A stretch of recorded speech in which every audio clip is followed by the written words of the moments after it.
Vamos falar sobre o Big Data? Olá, eu sou a Claudia Penteado, do Pinhão e Korfmann Advogados, e vou falar sobre a propriedade intelectual do Big Data. Dados isolados não são, necessariamente, informações protegidas. Porém, quando agrupados e organizados, formam uma obra de autoria na concepção legal. Portanto, o Big Data, por ser o tratamento de uma base de dados, é disciplinado pela Lei de Direitos Autorais. O problema é que o Big Data não é uma base de dados estática, como uma compilação de informações nos moldes tradicionais. O Big Data é uma reunião de grandes volumes de dados em que, a partir de uma primeira base criada, novos dados são criados.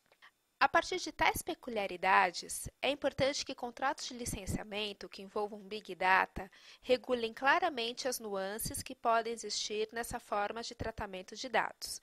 Deve-se considerar os dados originais, as bases de dados derivada e as pessoas e os direitos envolvidos. Omissões contratuais poderão trazer desgastes entre as partes em caso de conflito no futuro, pois a lei nem sempre trata de controvérsias específicas de forma clara.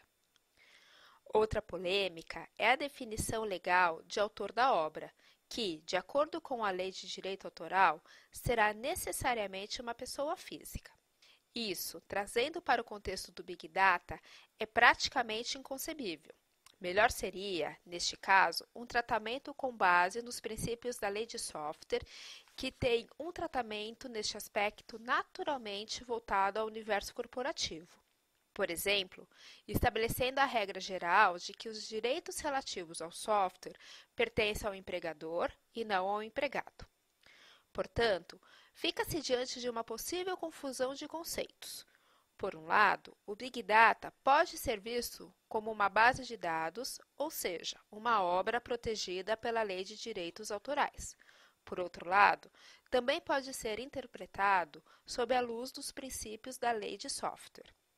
Como o Big Data é um assunto novo e pode enfrentar situações em que a lei é omissa, as empresas precisam sempre de contratos bem redigidos por quem tenha conhecimento não só jurídico, mas dos conceitos técnicos do assunto. Assim, é possível ter uma operação com riscos suavizados ou, ao menos, calculados.